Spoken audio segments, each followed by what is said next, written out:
I'd just wrapped up a brutal business meeting in Cleveland, Ohio, one of those high-stakes negotiations where every word could cost you a contract. The whole thing left me drained and tense like I hadn't slept in days. Rather than push all the way back to Indianapolis that night, I decided to find a motel somewhere along the route. I booked a small roadside place, figuring I'd catch some rest and start fresh in the morning. The motel was nothing special, a low, single-story building with a flickering neon sign. My room had the basics, a bed, a TV, a bathroom that smelled faintly of bleach. Still, it felt like a relief. I changed into a t-shirt and sweatpants, trying to forget the stress of that meeting. My phone buzzed with follow-up emails from my boss, but I ignored them for once and tried to settle in. At around 1 a.m., I heard a muffled sound outside my door. At first, I thought it might be rowdy guests or someone arguing, but then the noise got clearer. It was a woman's scream. It was loud and frantic, the kind of scream you associate with real fear. I hesitated for a moment, my heart pounding. Should I open the door or call the front desk? Before I could decide, her screams turned into words. She was yelling something about her husband being attacked. That jolted me into action. I cracked my door open to see a woman in a bathrobe, tears streaming down her face. She looked at me and pleaded for help, rambling that a motel worker had attacked her husband and even killed him. I froze. The word killed rang in my ears. I stepped into the hallway and asked where her husband was. She pointed to her room a few doors down, saying his body was there. I was freaked out, but I followed her, half out of concern, half out of shock. When we reached her room, I saw a man lying on the floor, motionless. I'm no doctor, but he looked bad. The police arrived not long after. Somebody else must have called. Or maybe the night manager. They quickly ushered me out into the hallway while they examined the scene. The woman kept crying, saying a man who worked at the motel had tricked them into opening the door and then attacked her husband. She claimed she recognized him from earlier in the day when she was checking in. She said he'd been mopping the floors, lurking around.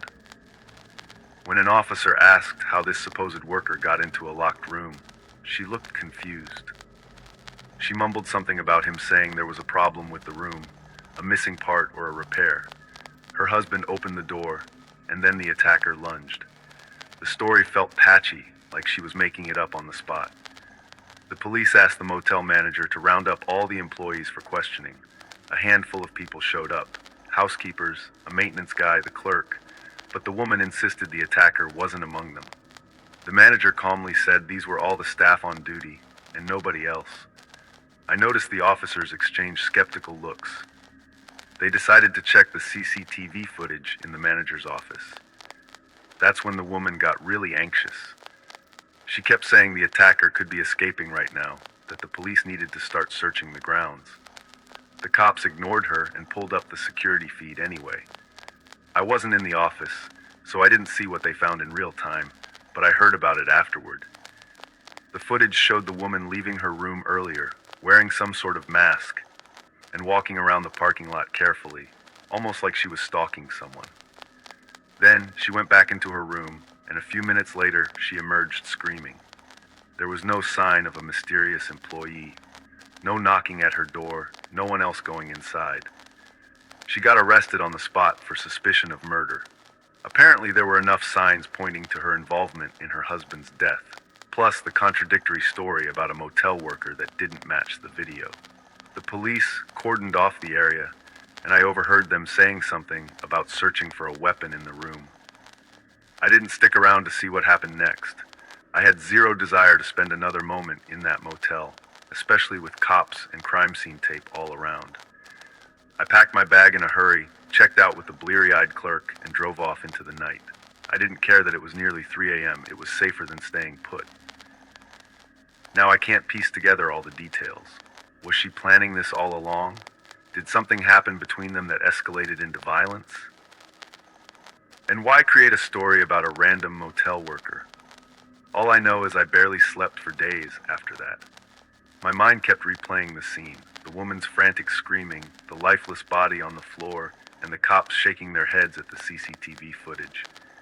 The motel was supposed to be a quick pit stop on my long drive back from a stressful meeting, but it turned into a whole different kind of nightmare.